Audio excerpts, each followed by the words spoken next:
Ini kita sudah mendengar vonis dari majelis hakim. Ya. Tidak perlu saya uraikan lagi. Dari sudut pandang saya, pertama yang paling penting adalah majelis hukum tidak menyatakan adanya niat jahat dari saya. Tidak ada yang namanya mens rea. Ya, itu saya kira paling penting. Dan dari awal bahkan dari saat dakwaan sampai tuntutan sampai putusan majelis tidak pernah menyatakan ada niat jahat, tidak pernah ada mens rea. Ya. Yang mereka vonis adalah tuduhan bahwa saya melanggar aturan. Itu satu. Nah, kedua, yang sedikit, bukan sedikit ya, lebih dari sedikit janggal atau aneh bagi saya sih ya, majelis mengesampingkan wewenang saya sebagai Menteri Perdagangan. Ya. Saya kira undang-undang, peraturan pemerintah, semua ketentuan yang terkait sangat jelas memberikan mandat kepada Menteri Perdagangan untuk mengatur tata kelola, termasuk perdagangan perniagaan bahan pokok pada penting. Ya.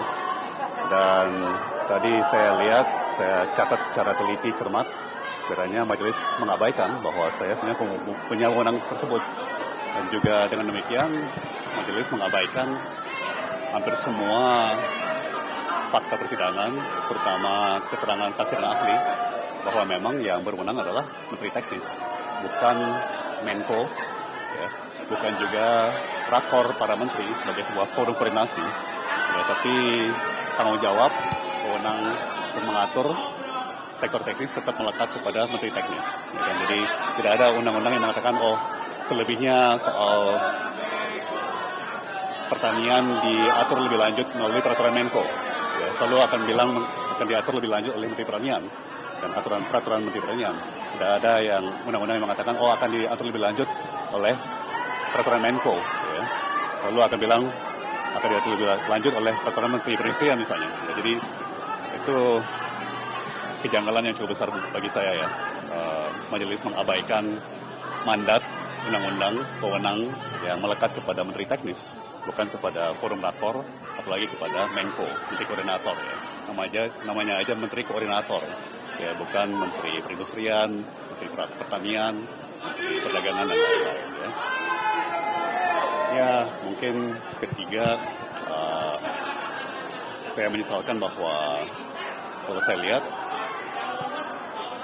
vonisnya majelis itu kembali lagi seperti copy paste, ya, copas dari tuntutan penuntut. Ya, sekali lagi boleh dibilang mengabaikan hampir semua fakta persidangan, terutama keterangan para saksi dan ahli. Tentunya peraturan memberikan kami sebagai terdakwa 7 hari untuk memutuskan apakah langkah berikut daripada kami dan nasihat hukum kami. Ya, jadi mohon berikan saya dengan tim hukum saya yang sangat-sangat saya banggakan, ya, luar biasa dengan segala tantangan, kesulitan, kejanggalan yang terjadi, ya, bisa sampai titik ini. Saya sangat-sangat bangga atas prestasi tim hukum saya terutama. Ya. Ini keberhasilan yang kita raih 60-70% berkat kerja keras tim hukum saya. Lihat ke atas. Pelan-pelan ya, geser mbak jatuh. Manis. Ya. Gimana pak? Woi.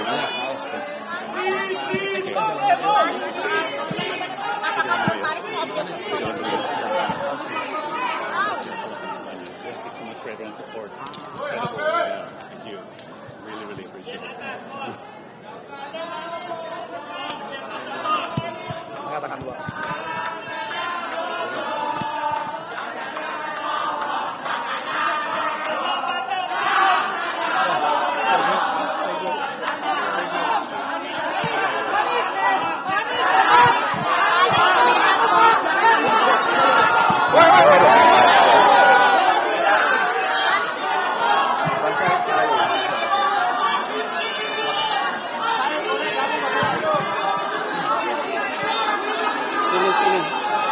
Sini Pak Jai.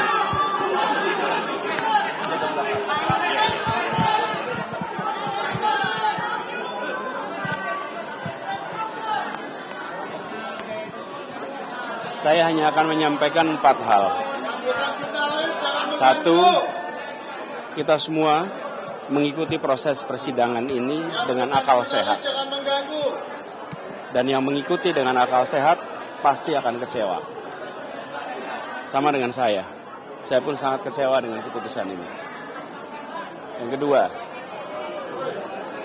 jika kasus seterang benderang ini dengan orang seperti Tom saja bisa dikriminalisasi, bagaimana dengan jutaan warga negara kita yang lain? 3, apapun langkah yang akan diambil oleh Tom Lembong untuk mencari keadilan, kami akan dukung sepenuhnya.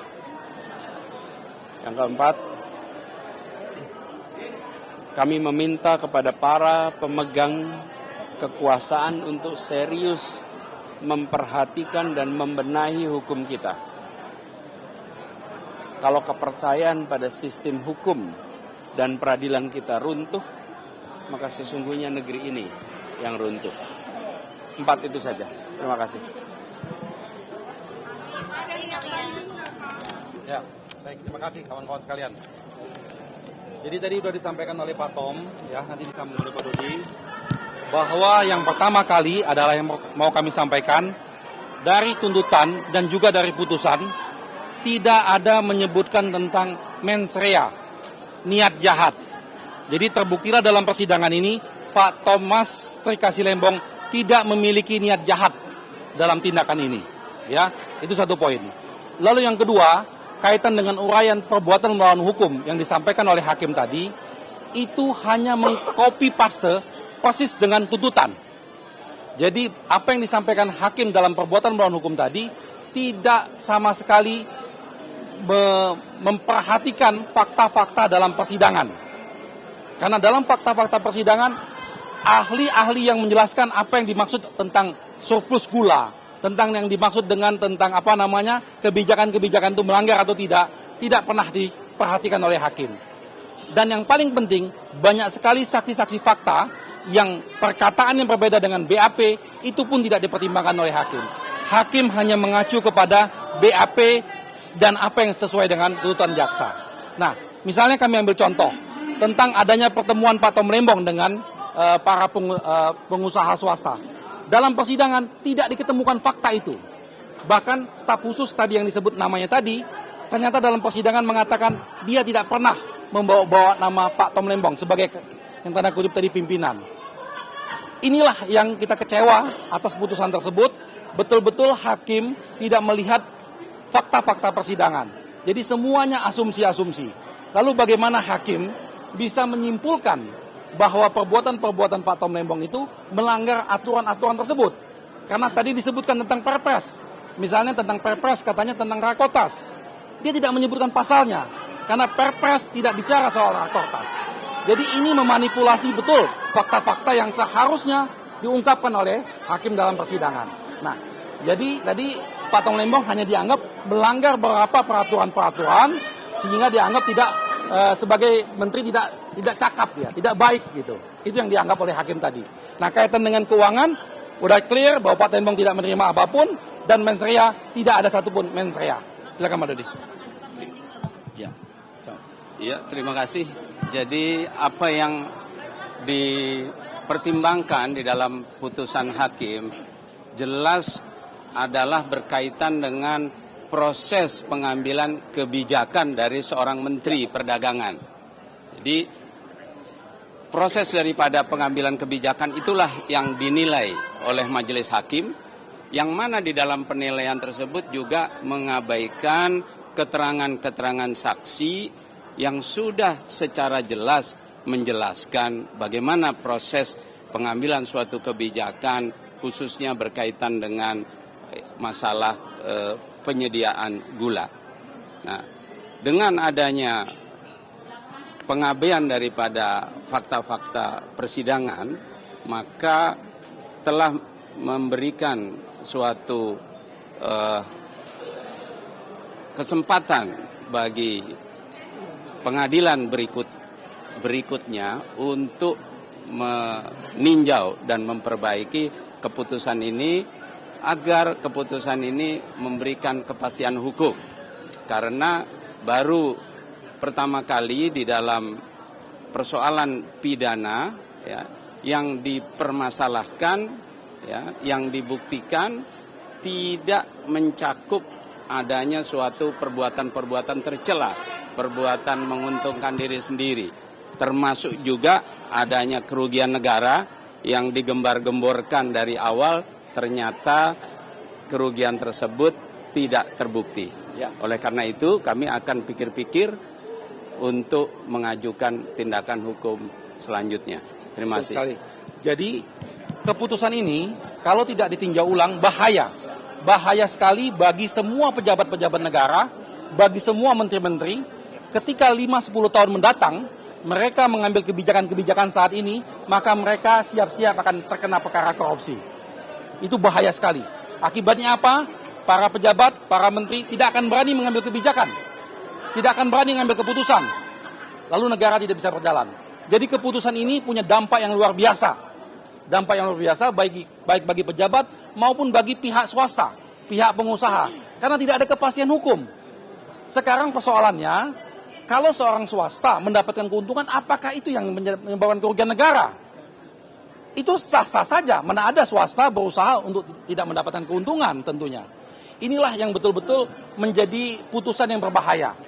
Karena tadi kita lihat bahwa hakim, terutama hakim tadi yang membacakan itu dia hakim anggota, Alvis, dia kami yakin dia yang membuat putusan tersebut. Dia betul-betul dalam setiap pertanyaan-pertanyaannya itu selalu arahnya ke sana. Dan tadi keputusannya dia sampaikan tadi oleh dia sendiri.